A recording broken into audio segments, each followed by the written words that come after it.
नमस्कार दोस्तों, मेरा नाम है भरत कपूर और आज हम बात करेंगे different sizes of puff panels.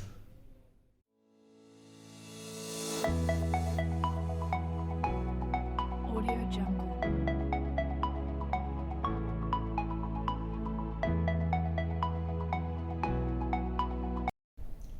जैसे कि आपने मेरी पिछली वीडियो देखी होगी जिसमें हमने पफ पैनल क्या होता है उसके बारे में आपको बताया।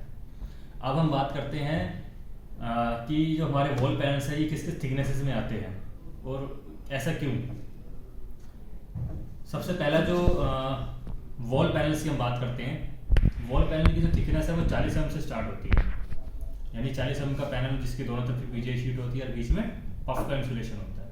लेकिन 40 mm का जो पैनल है वो जनरली हम गार्ड कैबिन के लिए यूज़ करते हैं।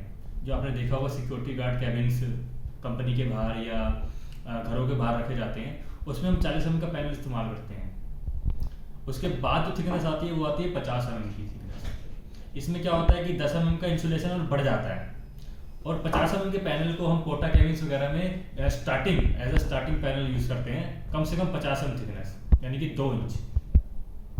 उसके बाद ये थिकनेस और बढ़ती है, 60 mm का पैनल आता है, उसके बाद 80 mm का पैनल आता है, 100 mm, 120 और 150 mm तक की थिकनेस की हमारे वॉल पैनल्स बनते हैं।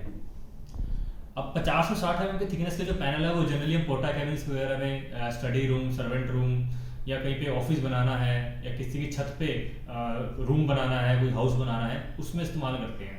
लेकिन 80 mm का जो पैनल है जनरली वो कोल्ड रूम की कैटेगरी में आ जाता है कि जो कोल्ड रूम्स बनते हैं, फार्मर्स वगैरह यूज़ करते हैं, मशरूम फार्मिंग प्लांट में ज़्यादा थिकनेस के पैनल इस्तेमाल होते हैं, तो उनमें जनरली 80 mm का पैनल लगता है या 100 mm का पैनल लगता है।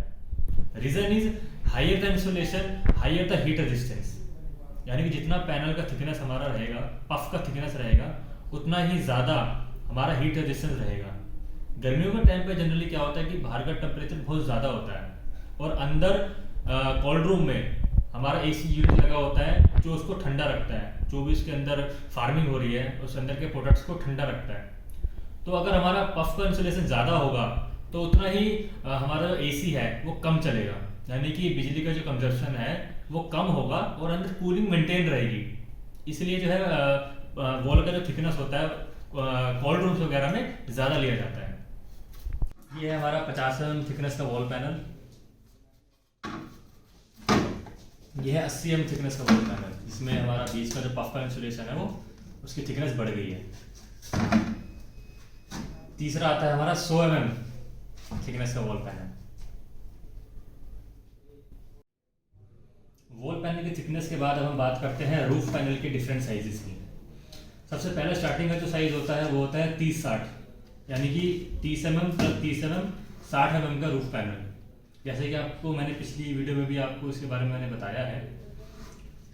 इसके बाद जो दूसरा थिकनेस का पैनल आता है वो आता है 50-80 mm का, यानी कि 50 mm का आपका ये थिकनेस होता है, 30 mm का आपका ऊपर का शीट होता है। टोटल मिला के 50-80 थिकनेस का आपका ये पैनल बन जाता है। जो कोल्ड रूम्स हमारे बनते हैं, कोल्ड रूम्स में छत के पैनल जो होते हैं उनमें भी ज़्यादा इंसुलेशन चाहिए होता है। वॉल्स में तो हम 80 mm का ले लेते हैं, लेकिन अगर हमें छत में भी ज़्यादा इंसुलेशन चाहिए तो उस केस में हम 50-80 mm का पैनल इस्तेमाल करते हैं। अब किसी केस में और भी ज़्यादा इंसुलेशन चाहिए तो हम ये पैनल भी लगा सकते हैं। इस रूफ पैनल की थिकनेस है 100-140, यानी कि ये थिकनेस आपका 100 mm का है। ये ऊपर टॉप का शीट जो हाई रिब है ये आपका 40 mm का है, तो टोटल पैनल की थिकनेस हो जाती है 140 mm। Higher the thickness of puff, higher will be the heat resistance. यानी कि आपका गर्मियों के टाइम में आपका जो कमरा है और भी ज़्यादा ठंडा रहेगा और आपका एसी बहुत कम चलेगा, जिसकी वजह से आपका इलेक्ट्रिसिटी सेव होगा।